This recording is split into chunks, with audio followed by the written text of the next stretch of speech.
We'd like to start off by thanking the sponsors of this morning's coffee break, which include Answer Advisory, Balfour Beatty, Campbell Oil Company, Seed Design, and Paraport Door. So please join me in thanking them for their support. I'd also just like to make the announcement that this session will end promptly at 12:15. Luncheon starts promptly at 12:30 in the grand ballroom. So if everybody could be there at 12:30 promptly, we appreciate that. Again, navigating a pandemic. This session is going to examine the short and long-term operational impacts of COVID-19 pandemic on the airport industry, and of course how the industry's actions towards recovery have helped prepare for survival and recovery from future emergencies and crises. I am sure, like myself, most of the people in this room are sick and tired of talking about the pandemic and thinking about it. But the one thing, of course, that we do know for certain is that our industry is never going to be the same. And as airport operators, one of our talents, of course, is thinking outside of the box, remaining flexible, getting creative to mitigate a crisis. This was never more important than over the last 17 months or so. Our panelists today will be discussing lessons learned from the crisis and how we as airport operators can attempt to prepare, survive, and recover from future emergencies. Let me introduce them briefly. First, of course, to my left, closest to myself, is Andy Russo, Senior Vice President of Government and Political Affairs for Airports Council International North America. Sitting in the middle is Bridget Cox, Area General Manager for Signature Flight Support. And of course, on the far end, Michael Landguth, A.A.E., President and CEO of the Raleigh-Durham International Airport. Their bios, as mentioned earlier, are available on the mobile app for the conference. You're welcome to look those up and encourage you to do so. This is going to be kind of a moderator Q&A type session, and provided we have time at the end before 12:15, we may have some time for a few Q&A from the audience. But with that, I would like to kick off this session by asking a question for each one of our panelists to answer individually, maybe starting with Annie. When the significance of the pandemic became apparent, how prepared was your organization and or its members to deal with the CDC guidelines, protocols, and the practices that were needed to continue to function as the pandemic progressed?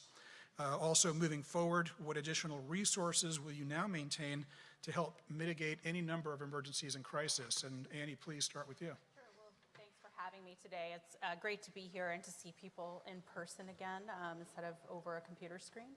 And that we've all, I think, really missed that interaction. And I think that obviously will be one of the things that has really changed with the pandemic. So at ACINA, we had, I think, a little bit of an advantage because we are part of an international organization. So really starting in early January 2020, we were closely monitoring what was happening in the other regions of the world due to COVID.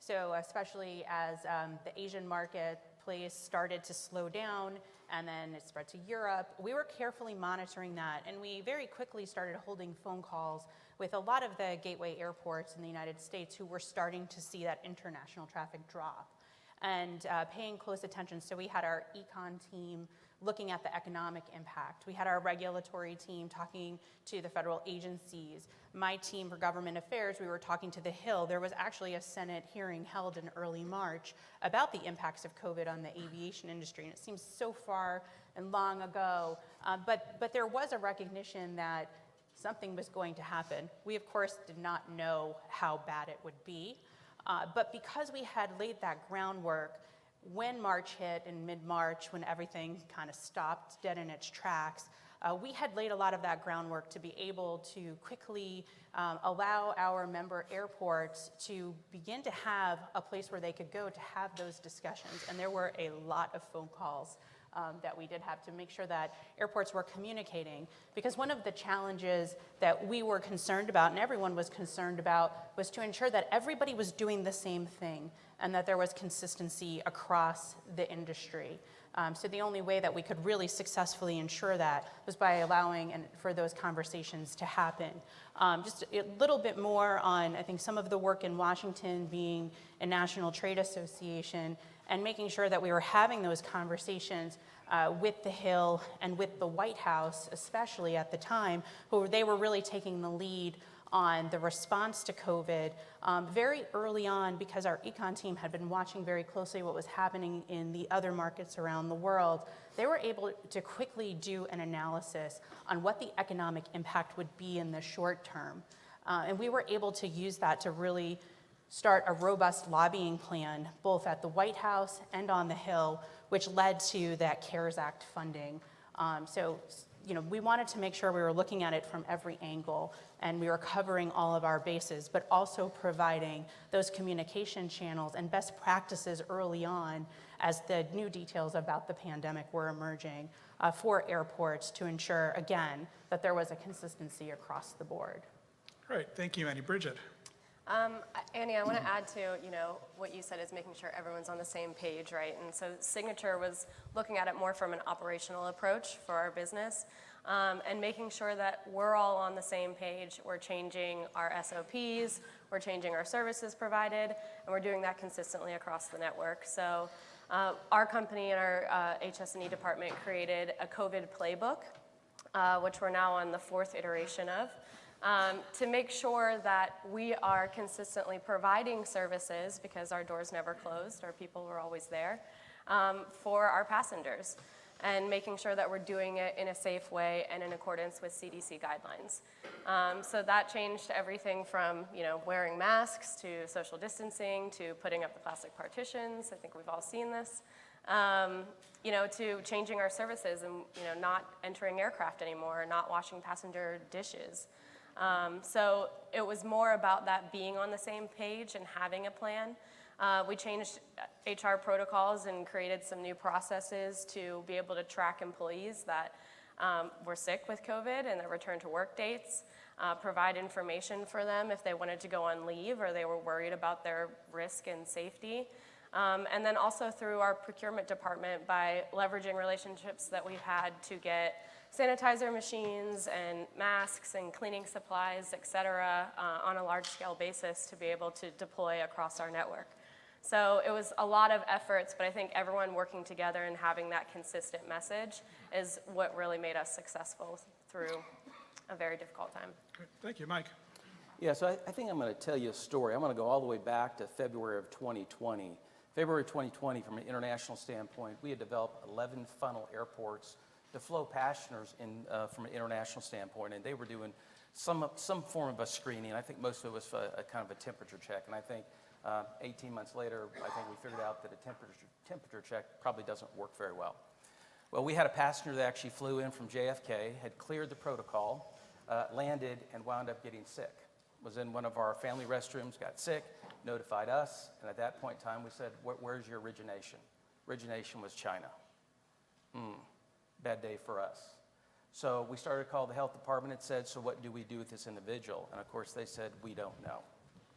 Try to reach out to CDC, we don't know. Nobody really knew what to do at that point in time, that early in the game. Today we all armchair quarterbacks and have all these plans in place, but at the time we really didn't understand how to deal with this. About an hour later, we got a call from the health department that said, hey, Duke University is going to send some doctors over there, and we're going to pick that patient up, and we're going to handle that patient. And at that point in time, we said, okay, so what do we do about the gate hold room area, and what do we do about the bathroom? We'll get back with you. At that point in time, we mobilize our hazmat team. We have an outside consultant that deals with hazmat situations, and we asked them, what do you think we should do in terms of cleaning this area up? And they came back with an interesting proposal, and they said, well, here's what we think we should do. We're going to send 2 people in a full SCBA, totally encapsulated suit, just like what you see going to the moon. That's what we're going to put 2 people in. We're going to walk them right down your terminal into these areas to clean it up. And I said, that is a great idea. Not really. I came back and said, we're not going to do that. That is going to scare every single passenger we've actually got. We wound up partitioning it off, allowed them to get in some PPE, protective equipment, to get in and get that area kind of cleaned up. But I want to share with you a report that was produced in 2008. A report by the National Governors Association declared states are not yet adequately prepared, which noted that a pandemic could overwhelm U.S. hospitals, that's interesting, severely impact state economies, threaten food supplies, and shutter schools and universities. That was in 2008.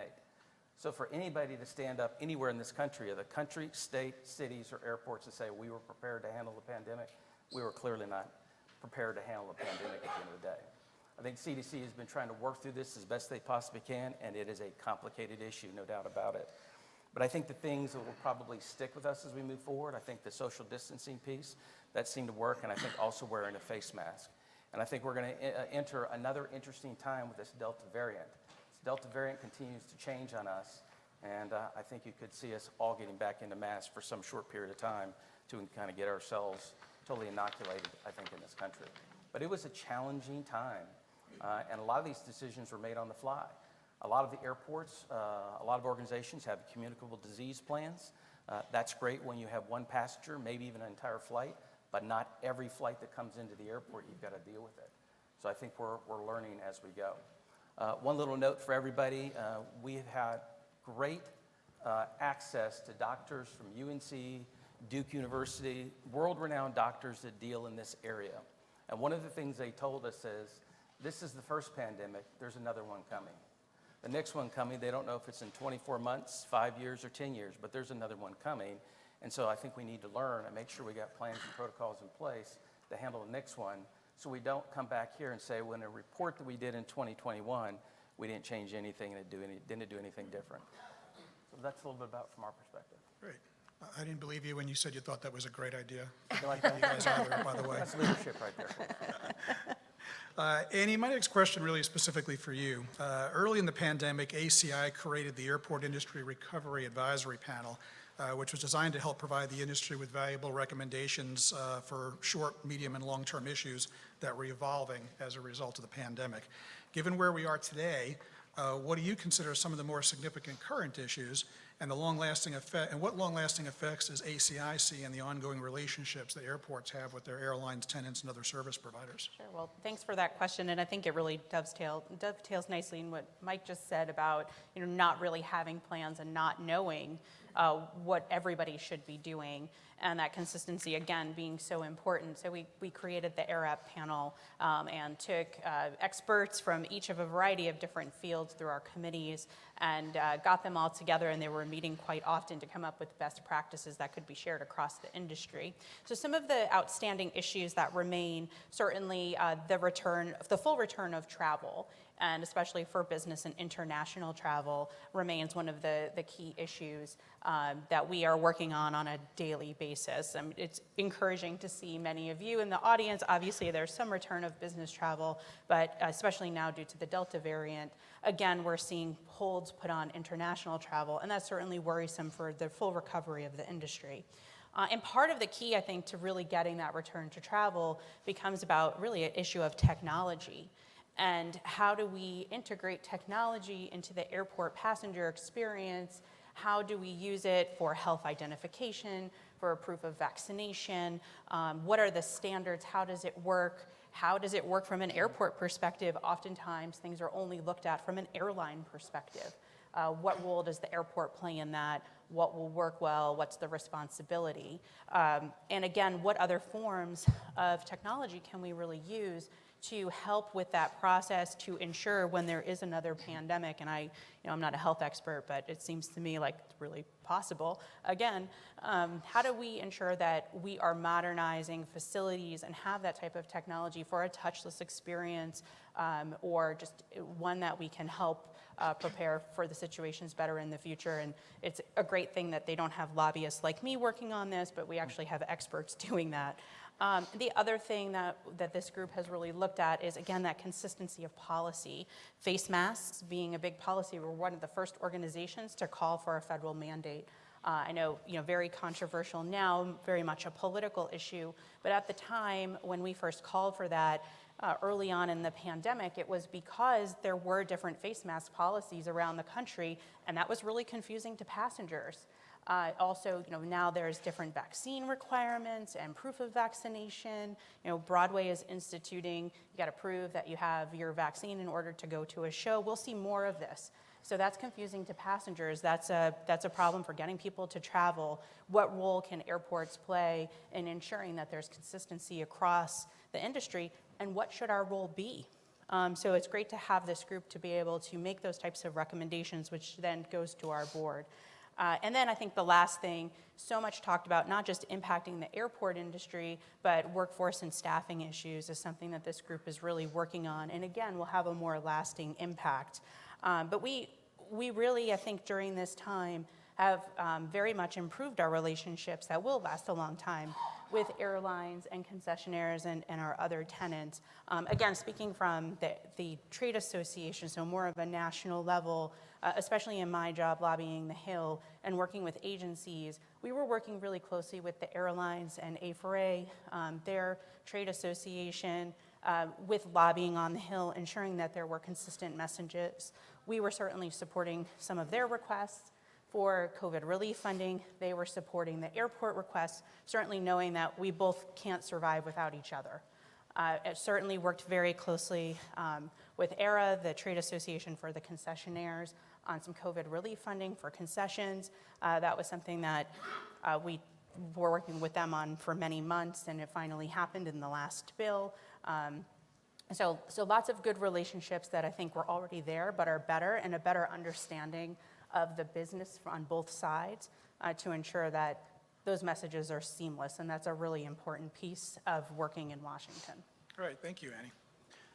Mike, my next question's for you. In the history of aviation, obviously, we've never seen a pandemic or an event like this that had such a negative impact on our business operations.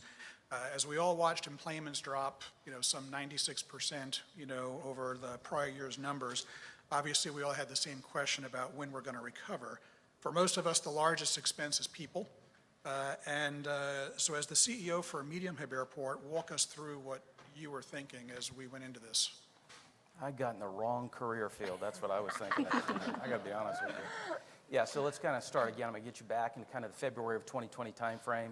February 2020, we submitted to our board of directors a $300 million program for the year under their consideration. We had just refinanced some long-term debt to save $88 million. We closed that March 3rd. By March 9th, we were in a free fall, losing customers pretty significantly, to the point by the time we reached around the 12th of April, we'd lost 96% of our customers that come through the front door. You have a $300 million program. If you look at that burn rate, we were probably only generating about $80 million. So you could quickly run through all of your reserves if you didn't put some sort of emergency action in place. And what we did is we cut our program by $150 million in less than 2 weeks. That still left us a gap of about $50 to $60 million that we're going to have to pull from reserves. And the only way I could get that any lower is we were going to lay off some of our staff. And we made a decision right up front. We were not going to lay off any of our staff members, because just like when you listen to the individual before that talked about your employees, they're really the glue that holds everything together for RDU on a day-to-day basis. And they do a phenomenal job. And we've asked them to step up to the plate to take on a lot of challenging things. I will tell you that there's one little hero that's sitting in this room, and it's 2 seats over. It's Annie. Because Annie had been working for several years trying to help us get additional funding for a PFC and the AIP program. The relationship that she's developed has been instrumental, because this industry was one of the first industries that received funding to help work our way out of the pandemic. And I know Lou was the chair at the time, right, Lou? We won't hold that against you. He still is. Screwed up. He is? He is? No, till the end of the year? He hasn't heard about that special vote we're going to take later in Reno. But, Careful, it's worth 20 million more. 20 more? Okay. 20 million more. Careful how you vote. But Annie and her team were front and center in that space, and I would like to give her a round of applause for what she did. She really did a phenomenal job for this industry. Thank you.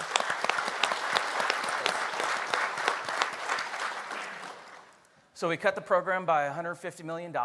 Basically, every contract we had, from landscaping to janitorial, was actually minimized to the absolute, least we could.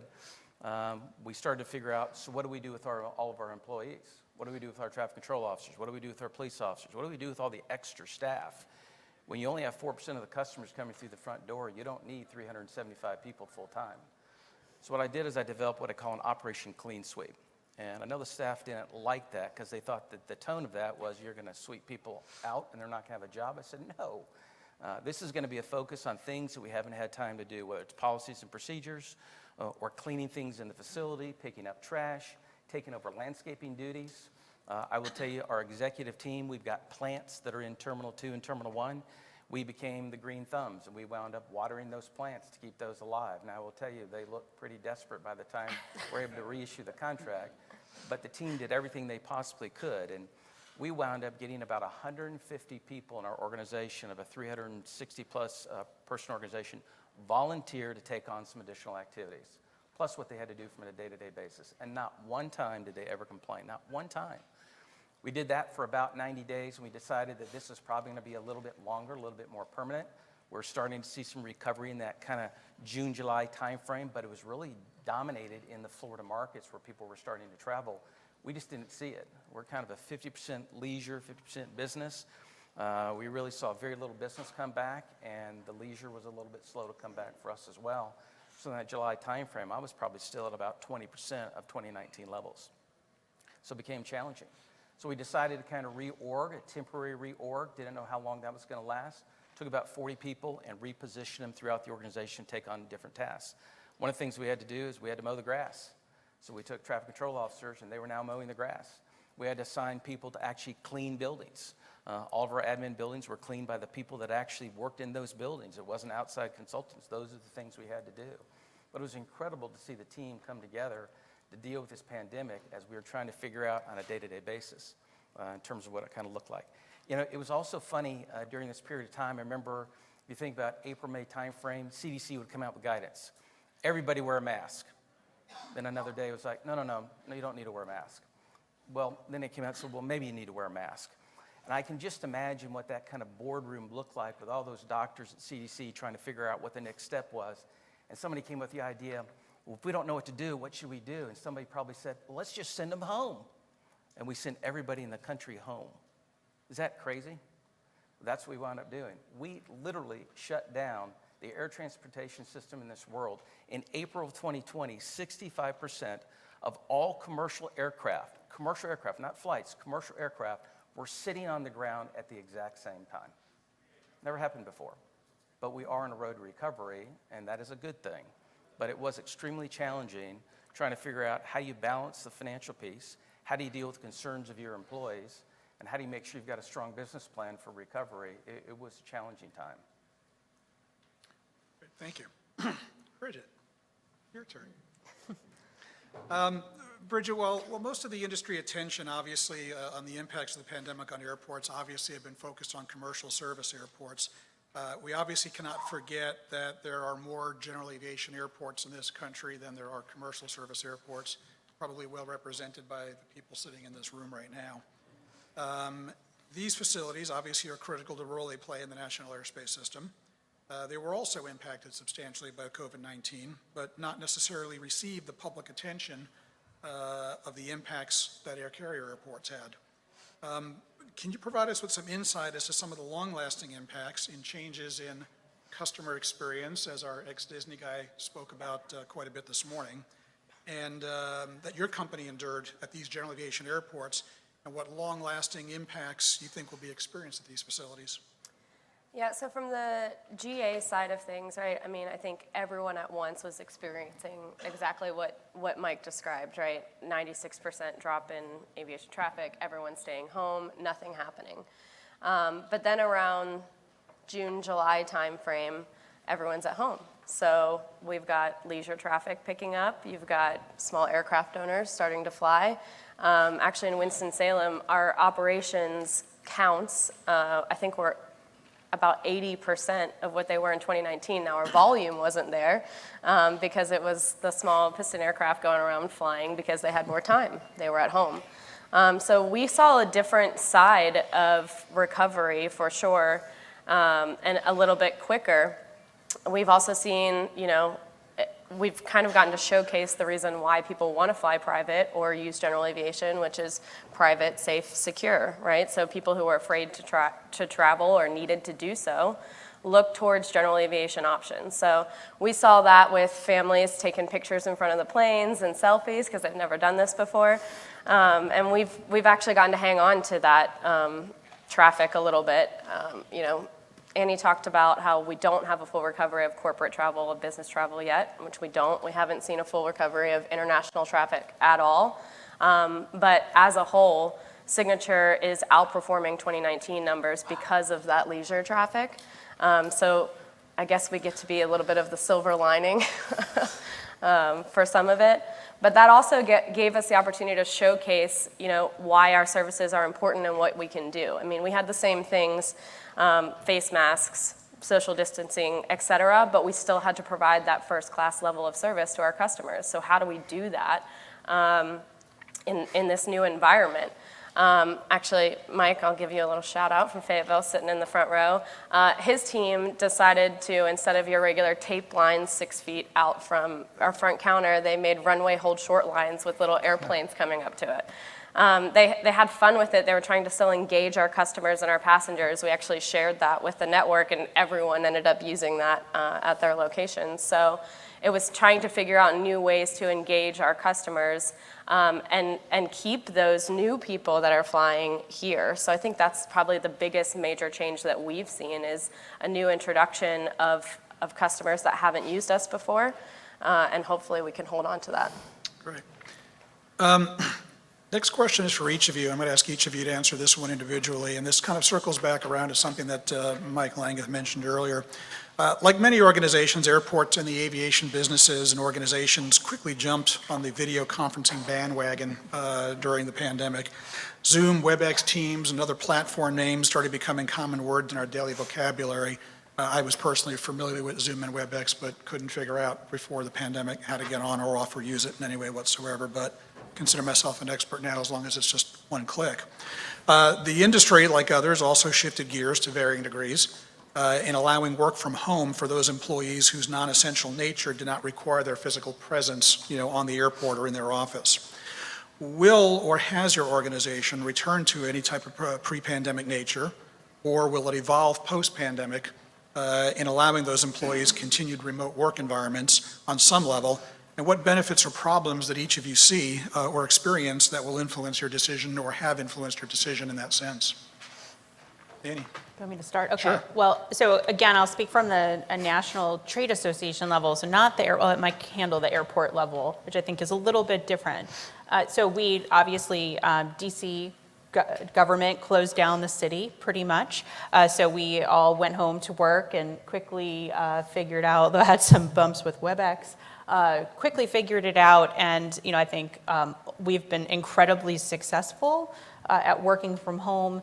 Everything in Washington shut down. Capitol Hill shut down, the agencies shut down, and quite honestly, nothing's really back open in DC. You can access the Capitol, it's not easy, and the agencies, for the most part, are not back. So everything is still happening virtually, and I expect it's going to be that way for quite some time. DC regulations are starting to ramp back up. There's an indoor mask requirement again, and I think the next step is probably that they'll clamp down on the number of people in an office at once, like they did before, depending on the numbers for the Delta variant. So there's still lots ahead, but we were incredibly successful when I think back to all that we accomplished during that time. I think that there was a sense from the staff even that because we were not commuting, that was time that we were being productive and working. And I think as somebody at home, working from home with 2 kids who were also at home because schools were closed and they never fully opened back up, it was certainly something that I really appreciated because I don't know how in my family we would have done it without that type of flexibility. My kids think I have the most boring job in the world right now because they think all I do is talk on the phone or do video calls, but that's okay. There's lots of other career choices besides being a lobbyist, so that's not that I kind of see as a silver lining anyway. But anyway, it has been fine. I think Washington will change forever. I think that many of you who hope to speak to your members of Congress will probably still be able to access them and their staff via Zoom. I don't think that's changing, and I think that the federal agencies, we're hearing that they may adopt more robust work from home policies, and you may be doing a lot of Zoom calls with federal agencies as well over, I think forever. Moving forward, because that type of flexibility is something that the Washington workforce is demanding, and there's lots of articles right now in the Washington papers and trade association specific in newsletters and such about that is the thing that the Washington workforce is demanding. So I think it's here to stay. You anticipate ACI is going to continue on with that practice then? Yeah, also? that's what Kevin's thinking, about doing, and we are opening very soon, and because things were slated to turn back to normal, we were able to open, and schools are supposed to be opening 5 days, so we're in a much better position to do so. But I do think because of a competitive standpoint, in order for employee retention, we're going to have to offer that type of flexible option in order to keep our really excellent staff in place. Bridget, what's Signature do? So, I mean, from the frontline perspective, right, our team members have been there throughout all of this. For kind of departments or specialized accounting functions, et cetera, we've allowed them and corporate to work from home from a director level and my SVP. A lot less travel in the beginning, but that kind of picked up. I'll tell you, pre-pandemic, I was living in Nashville, had a meeting in Greensboro, 1 hour face-to-face meeting with a customer that had to happen. And I was gone from home for 36 hours for this 1 hour meeting in Greensboro. Now, don't get me wrong, there were benefits. I got to visit the team and check out the base and see some other customers. But I think the efficiency that we gained from Zoom being an option or Teams, et cetera, I manage 15 locations over 7 states. So I can be on a call with Mike about RDU 1 hour and Greg and Savannah the next hour. So there's definitely some benefits that we're going to take with us. I don't think that takes away, the value of face-to-face meetings as we're all here today, because we crave that. But we're going to be able to adapt, and it won't be the same. I think from Signature standpoint, we will be requiring everyone to go back into the office eventually. We will be more open to flex scheduling and things like that. But we want to be supportive of life kind of going back to norm and supporting, rebuilding our industry and supporting that travel as well. Mike? Yeah, so a lot of our day-to-day staff, firefighters, police officers, traffic control officers, they remained at the airport the entire time, never left. We wound up sending our administrative staff home around the April time frame and started to kind of do the Zoom calls. I think we did a Zoom call 10 or 12 hours a day. It just seemed like we were never going to get off these things. And one thing I thought was important is, we're in the business of moving people. And it's hard for me to sit in front of business leaders and say, what is it going to take to get you and your business back up and flying? When they ask me the question, well, where are your employees? Well, they're at home because they don't think it's safe to come to the airport and be in their office. That is a tough sell. And one of the things we did is we have access to some pretty great doctors in our region, and we reached out to them and we talked to them about what could we do? What protocols do we need to put into place? What kind of protections from a PPE standpoint had to be put into place? And we developed what we call a return to work program that included one-way directional traffic, wearing face masks, trying to do all the things that the experts in the space said you can actually return safely. So you can imagine when I said July 1, 2020, I want all staff to return back to the airport. We need to operate there. And I felt it was important because I'm a big proponent of team, and I'm a big proponent of collaboration. And a lot of times those opportunities for collaboration occur when you're walking down a hallway or an impromptu type meeting, so you just don't get on Zoom. You don't get those relationships. And I felt it was extremely important to develop those relationships at the end of the day. I will tell you, as of 11:36 a.m. today, we have not had one employee that has contracted COVID as a result of working at RDU. Not one. Now, they have contracted COVID when they've gone on vacation and left our place, but not at work. And it showed me that the recommendations from the doctors at Duke and UNC and what they put into place in terms of social distancing, one-way directional traffic, and wearing a face mask, it worked. And it works well. And it allowed us to get out in front of our community, especially our business leaders, which in 2020, our economic development partners in 2020 had a record recruitment year and did not have to travel one time. That is a big uphill battle. The banker said, we've closed every deal online. So that is a real challenge. And it looked at our business model, which we are dominated by a business market for a lot of the routes that we've got, was very challenging. And so this kind of helped it for me to kind of move that conversation along. It says it can be done safely. And I think the employees maybe still don't like it all, but I think they've got more accustomed to this and more comfortable. And it's something that they're, I think, used to at this point in time and can effectively do their job. So that's kind of what we put into play. Great. Well, thanks, everybody. Annie, I got a question for you. Congress provided the airport industry tens of billions of dollars of COVID relief funding, obviously to help make up for the lost revenues that we've all experienced. What did Congress recognize that was unique about the airport industry that led to the relief funding for the pandemic, and then subsequently in each of the major relief bills that followed? And what are some of the lessons learned from this in political engagement? Sure. So it was a very exciting time, obviously a terrible time of everything that was going on, but exciting when you're a lobbyist and there's actually things happening on Capitol Hill and opportunities before you. So I explained a little bit before about some of our very specific work on the economic impact that COVID was going to have on the airport industry, and we were able to do that very quickly and have that analysis, and we were able to bring that with us. We were able to secure a meeting at the White House very early on, before any of the COVID relief bills were really even starting to come together, in the Vice President's office, who was the point person on the COVID, everything COVID in the country. But really, I think Mike actually already kind of answered this question a little bit.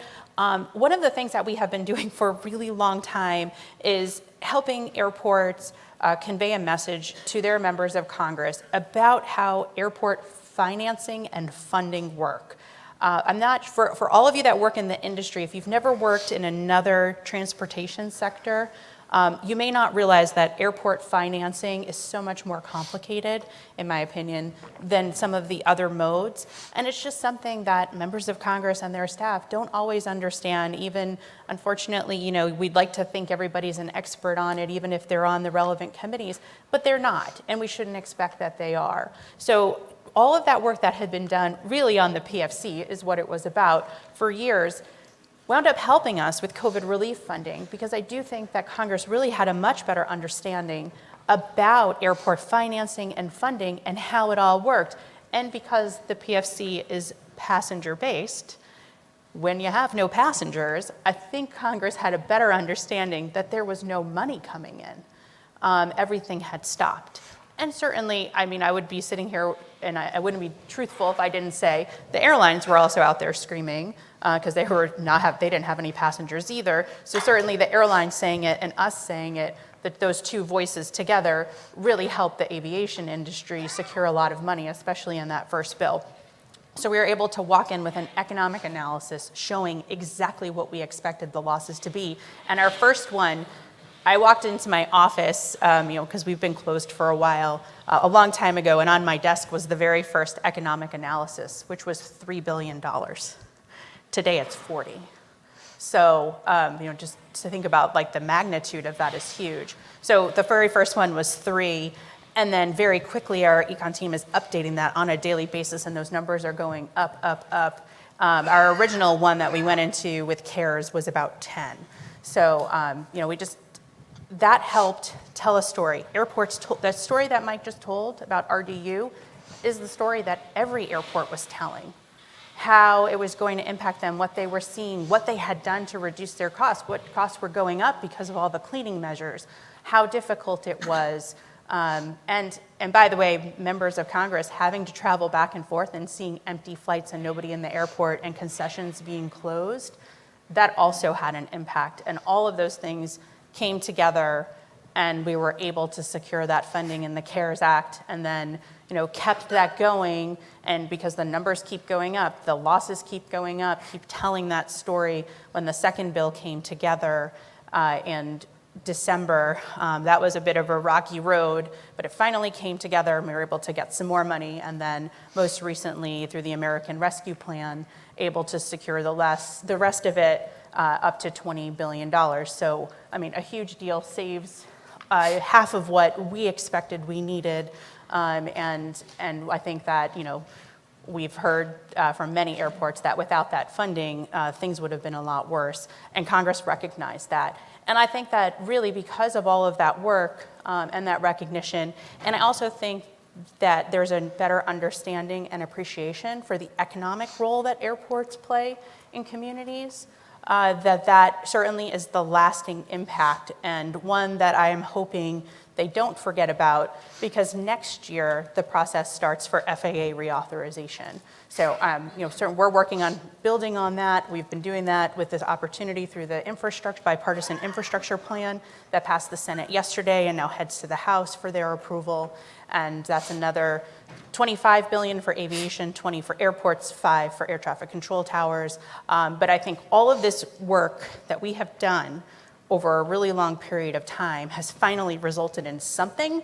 And at the end of the day, I'm very hopeful that that will really be $40 billion for airports.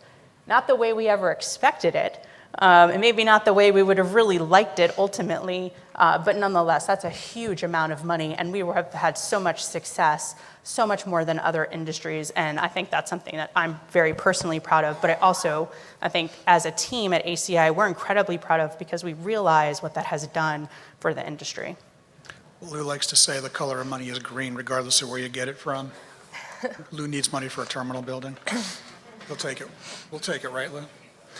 No selfish plugs. Bridget, looking back on the sequence of events of the pandemic, what negative action other than COVID-19 itself probably had the most impact on your business operations? Labor. Labor a year ago, labor now, and in different ways. A year ago, we waited as long as possible, but we went through furloughs for a month period, and now I can't get enough people in the door. So it's been a roller coaster.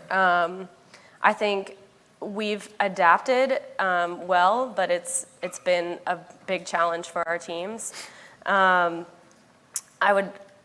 I think back then, our HR team actually was really proactive, and they created packages for all of our leaders at our locations that were going to have to furlough team members that had state-specific information on unemployment and how they had to go about applying for that, et cetera. We were very meticulous about the number of hours that we would reduce people so they would still be eligible or not, and how we kind of balanced that. I'll actually give Tasha a shout out too, since I got my 2 team members here. But it's a difficult task to furlough your team members that you care about. And she had her team members like apologizing to her and thanking her for waiting so long. And it was that culture that we built there. And thankfully, less than a month later, we were able to bring the team back. And it was a big celebration when we were able to do that. So that was a big challenge then. And now, with everyone, being incentivized to stay home in many states, we cannot get people in the door. We have 15 interviews and 3 people show up. I've got, I would say 70% of my locations are, significantly understaffed. I think we all see that. It's not just an industry problem, it's a national crisis. Last night we went to dinner at Bonefish and we were on a 30-minute wait and the restaurant was empty, but they just didn't have enough servers. So I think definitely labor, whether it was, having too much or not having enough, has been our biggest struggle for Signature. Mike, kind of along that same line of thinking, we're starting to see the light at the end of the tunnel. We're starting to see employments recover, and obviously, again, we need to have the staff in place to meet the future demand. Putting aside what may or may not happen with the Delta variant, what does your staffing recovery plan? What does your staffing plan recovery? I'll spit this out eventually. What does your staffing 28 minutes to get recovery? right. Yeah, I got 28 minutes left. Yeah. What does your staffing recovery plan look like? What did you expect the staffing challenges to be coming out of the pandemic, and what did you not expect? Yeah, I will tell you, for us, it's kind of been this perfect storm. So you think about, and we were into 2019, we were looking at significant growth at RDU and looking to hire, as fast as we possibly could. Get into the pandemic, probably the May 2020 timeframe, June. I'm starting to hear from my peers across the country, they're all starting to do reduction in workforce of some form. And we started to talk as an organization, should we wind up doing something very similar? Had about 361 full-time employees and really couldn't cover the payroll without assistance from the federal government. And so anything we could do to reduce headcount was something we were starting to work towards. So we put a VSIP, Voluntary Separation Incentive Program, in place. We only got about 14 people to take it. But I will tell you, in a 12-month cycle, we had authority for 375 people, 361 full-time people on the book starting in 2020. we went down to 295. 14 people took VSIP. A large majority of those, the remaining people, wound up taking retirements. And I think we all forgot about, in 2019, what were we talking about? The silver tsunami. Everybody remember what the silver tsunami was? This wave of people who were retiring. Guess what? We got a wave of people retiring because while there was a medical issue going on, really the economy continued to churn on. If you look at your 401k plan, it really didn't miss a beat in 2020. Actually, probably did better. And so we're starting to look at significant reduction in terms of employees so we could actually meet the payroll at the end of the day. And by November of 2020, we'd only recovered by 30% of our 2019 numbers. So we said, that was a good plan. We were able to downsize our organization to the right number of employees for the amount of passengers we got coming through the front door. And it looked like this was not going to be a V recovery. This looked like this was, the Nike. Looked like this was going to be a much longer recovery period. And so we would have time. And traditionally, when you come out of a recession, what happens? You got lots of people that want jobs. This is really not what happened. I'm not sure we really had a recession at the end of the day. It became very, very problematic as we kind of worked through this whole thing. So let's forward to March of 2021. What happened? Vaccines started to come out. And as vaccines started to come out, we really started to see a pretty significant recovery that was starting to occur. And we started to look at our staffing levels and said, we probably need to start returning to our 2019 levels. And so that's about 50 people we need to hire. We also looked at what I call our Big Dig. Our Big Dig was about a $4 billion program. And at that point in time in 2019, we were looking at adding an additional 25 people for headcount to help manage that program. So you got another 25 on top of that. And oh, by the way, guess what? In the next 24 to 36 months, I have 45 more people that are eligible for retirement.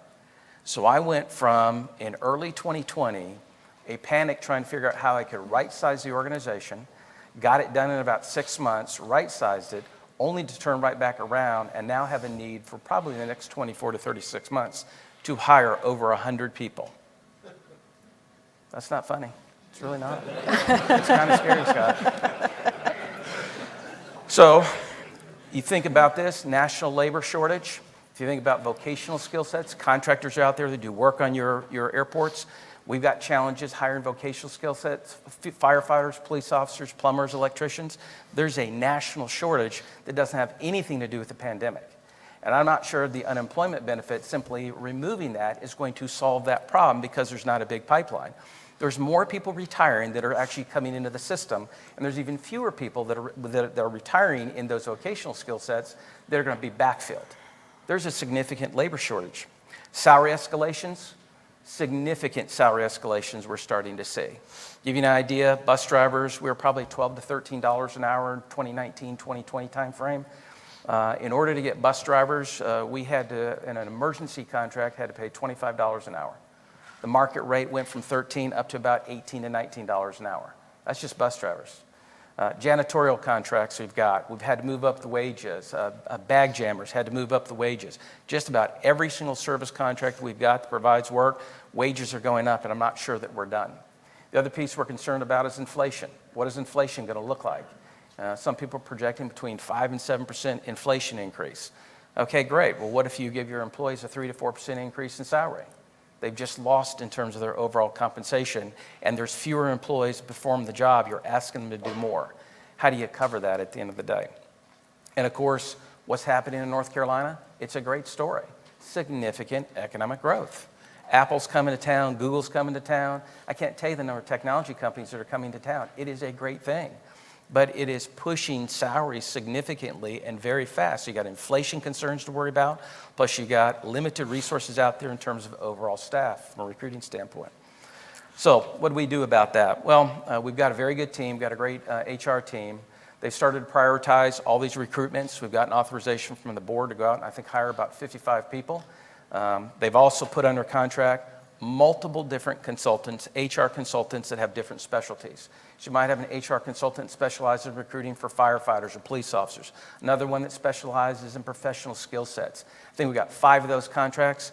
All the tools they've got from Indeed and LinkedIn, we've re-executed all those contracts as well. And we're trying to reduce the amount of time it takes to hire somebody. At one point in time, I think we were north of 120 days from the day you put an application in to we brought you in the payroll. My objective is we've got to get within inside 60 days, otherwise we'll wind up losing people. And even when we're hiring individuals and we're getting in what I call in the boat, so to speak, catching a fish is the analogy, I can't keep them in the boat. As fast as I hire them, they're getting hired by private companies with significantly higher wages at the end of the day.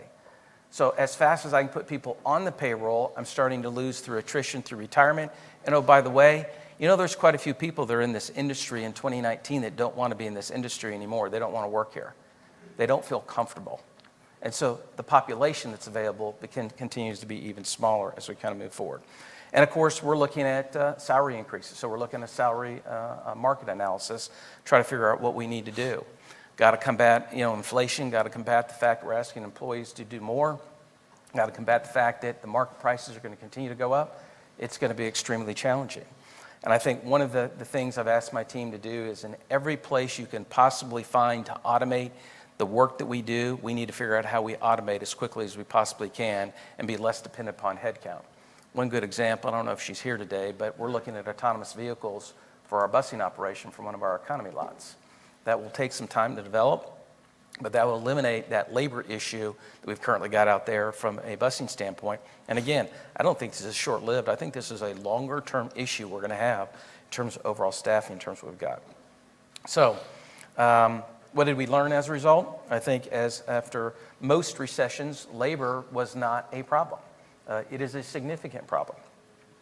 Second is there's a lot of people that have left this industry because of fear of the pandemic. And again, our business is meeting people and caring for people and moving people through our system. And it takes people to physically be in contact with somebody in order to get that done.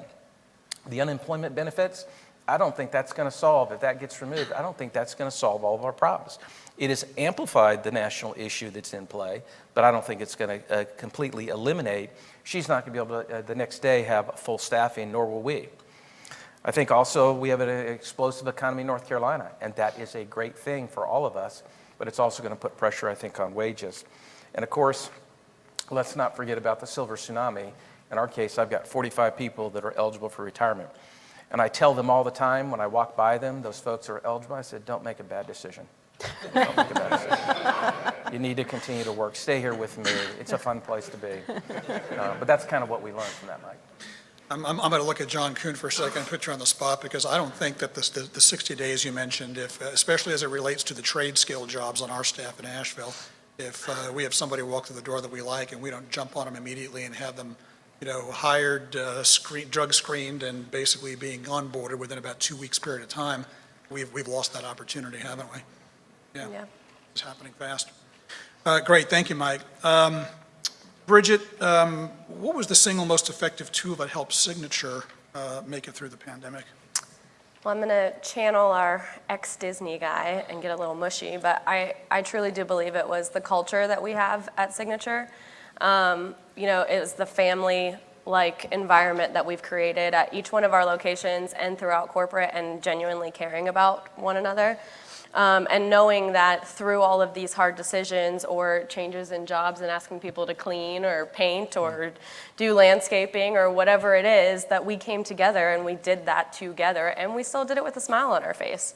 And we still liked coming to work regardless of the health and safety risks that were there, et cetera. It was a struggle, but I think it proved that through a struggle, we were able to stay tight as an organization, and people still liked what they were doing for the most part. So I would say that, and a big thing that I'm proud of for Signature is we created a hardship fund for our employees.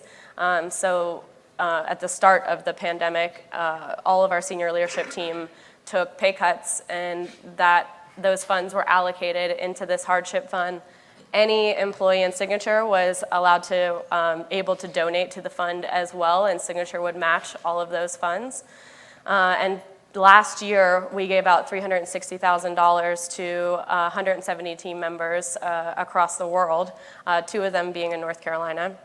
And we have about $500,000 still left to give out to our team members who are in need and have had financial burdens. So I think some of those things that we were able to do kind of like tightens that culture and shows that, you know, we are able to walk the walk and talk the talk. We do care about our team members, so they were there to care about us and our customers and push us forward. So I definitely think that that culture is what held us together through all of this. Great. Folks, final question for each one of you to answer, please. Jeopardy round. Jeopardy round. What is the most important thing you think we as an industry learn from this event, and moving forward, what trends and passenger experiences are going to look different than they have before? Annie. So, you know, I think that we've learned so much from this event. I do think on the technology side, I mean, Mike was talking about looking at autonomous vehicles. I do think that the technology will be one of the lasting things that won't be going away. I think that there'll be a rush to try to do more of it and be creative. We've seen a lot of creativity from airports on the technology side, thinking ahead of the curve, trying to figure out creative solutions to some of the issues that were there before, but I think have only you know, some new ones that have come about because of the pandemic. And if we can figure out the technology piece, I do think that that will be helpful for the future, not only just for if there's another pandemic, but also just to help with passenger operations. And really, I think to help modernize airports overall, which then it leads back to it being an infrastructure issue as well, which I think is something that, you know, is not going away. An infrastructure bill is great, and certainly one we support. It was money we didn't expect, and hopefully it all comes together here shortly and President Biden signs it. But airports still have a major infrastructure deficit, and there's still so many infrastructure needs. That's not going away, and I think the technology will just, you know, exacerbate that in some ways, but will help solve other issues. So I think it's kind of an exciting time to see how all of that comes together and how it's all addressed over the next few years. Right, Bridget. I think I'll piggyback on that. You know, being presented with major problems like this gives you the opportunity to find creative solutions, which I think we all did in different ways in our different, you know, positions or industries.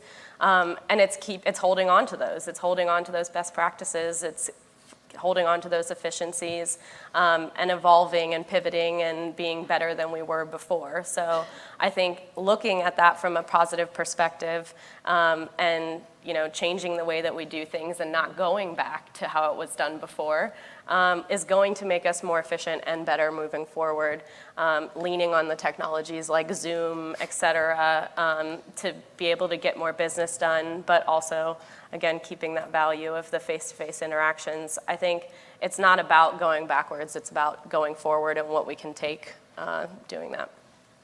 Final word, Mr. Landguth. The final word, wow, that's crazy. I think for me, you know, if you think about our customers and what the customers actually expect, they want this kind of contactless and frictionless experience. If you think, you know, their normal life, I mean, I order groceries from my house and they're delivered to my house now. I mean, is that crazy? But that's exactly what our customers are expecting as they come through our facilities at the end of the day. And so from a parking standpoint, we have an online reservation system, makes it actually contactless with a license plate recognition. They can order online and then just drive up there and the gate will pop open, we'll recognize who they're going to be. We're starting to implement new kiosks. CETA's got some new kiosks and they're looking at what they call CETA Flex. CETA Flex is the ability to be able to use your phone to actually check in and not have to actually touch the kiosk itself. A lot of our food, beverage, and retail providers have QR codes so people can use their phone so they don't have to produce menus, and of course, near-field communication for payment. So I think anything from a technology standpoint and a frictionless standpoint is what our customers are going to be expecting us to actually do. And I think, again, from our staff standpoint, because there's going to be some labor challenges as a result of this pandemic and fewer people in the industry, anything we can do to automate the process and turn to automation instead of full-time staffing is going to be something I think is going to be necessary that this industry is going to have to develop for us to be successful long-term. We have about 10 minutes available in this session for question and answer. And looking at some of your faces, I know that some of you have very curious questions that you'd love to pose. So folks, this is your opportunity. If you have some specific questions for any of our panelist members, and I apologize, I don't know that we've got a microphone ready set up right now, so if you do have a question, just ask him maybe to stand up, and he's going to run one around here, I guess. So please, if you have a question, please raise your hand, and Mr. Schroeder over here is going to start us I off. got one, I'll use my loud voice. For Annie, ACI, I know you're North America, but can you shed some light on some of the international, whatever, interactions you've had, either good or bad, you know, the horror show, or who's done it well or different, or some of their experiences? Sure. So it is, we are unique in that we are one of the regions of ACI world. So I know actually Lou probably can speak a little bit better to this than I can, because he's on the executive committee for ACI World as our chair, and there are bi-weekly meetings of all the regional directors sharing the type of information about what's happening in each of the regions. There have been different technology platforms and cleaning protocols developed by ACI World for airports throughout the world to adopt and use. But I think one of the things that helps us at ACI NA with those relationships is being able to find out what's happening in other countries in terms of the reopening and what type of traffic is allowed and are passengers allowed back. So just, yesterday I was on the phone with a colleague who had just been on a call with the British Embassy trying to find out, okay, what are their protocols, what's happening in the UK, can US travelers go to the UK, what are the restrictions, what do you have to do? And then that helps us also in terms of talking to the US government about what those restrictions are. So having that information is incredibly helpful here domestically in trying to reopen those markets. But our econ team is also carefully looking at the trends that are happening in Europe and that are happening especially in Asia. So the Chinese market bounced back domestically very early on, and we saw lots of domestic travel in China. And so that was one of the things our econ team was carefully analyzing to figure out what would happen here. And we're seeing some of that, especially with leisure traffic. They saw it there first. So we did predict that was going to happen. So a lot of those trends keeping tabs on. And then obviously with the Delta variant right now, what type of impact that's having, especially in Europe, in forecasting what might be happening here, and we're starting to see some of it, and those are helpful in predicting on the economic side as well. So there's many layers to it, and I think just if there has been a time that we've really relied on that international knowledge and those conversations, it has been in the last year and a half to help predict what will happen domestically, but also help improve or give us access to some information that's helping us deal with the government and trying to solve some of the barriers that remain for a full recovery. And all of that will continue over the next few months as we continue to wade our way through all of this. Real quick, where do we rank government financial support as you've talked here versus other countries? Best, middle? So first of all, remember, airports are financed differently across the globe. We are very unique. When you look at an international stage of airport funding, because there is the airport improvement program, so there's that federal nexus to funding, and the fact that airports here are municipally owned, where in Europe they are not. Asia is very different as well. So it's not apples to apples when you're looking at the funding side, but I think Lou will tell you that my understanding is there's lots of discussions that we have certainly outperformed in terms of COVID relief funding from our government than what many of our colleagues across the globe have. And I think you can look no further than north of the border in Canada, because we actually have Canadian airports as members. I didn't talk much about that. They are really suffering in Canada because of the restrictions between the provinces. So it would be like you're not being able to fly from California to New York. That's the type of restrictions they've had up there, and where the economic impact has been devastating, and there has been minimal help from the government. So we have been very lucky here. I know we talk a lot about the fact that we are municipally owned, and I think sometimes that is something that is reflected on very strongly about is that good or bad, and there's a lot of conversations back and forth about that. There have been certainly on Capitol Hill about the privatization of airports and looking at how you spur capital and those types of conversations. Had it not been that airports are municipally owned, we would not have gotten COVID relief funding. Had it not been that airports already receive federal funding through the AIP program, we would have not gotten COVID relief funding. That absolutely helped us. That was one of the factors for CARES Act funding.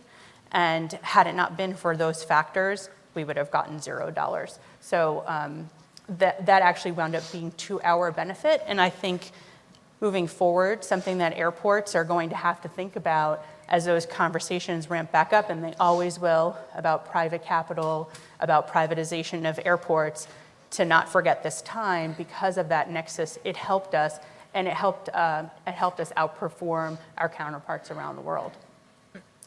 We still have time for at least one, maybe two more questions. Takers? Seeing none, I would like to ask everybody just again to help thank our panelists.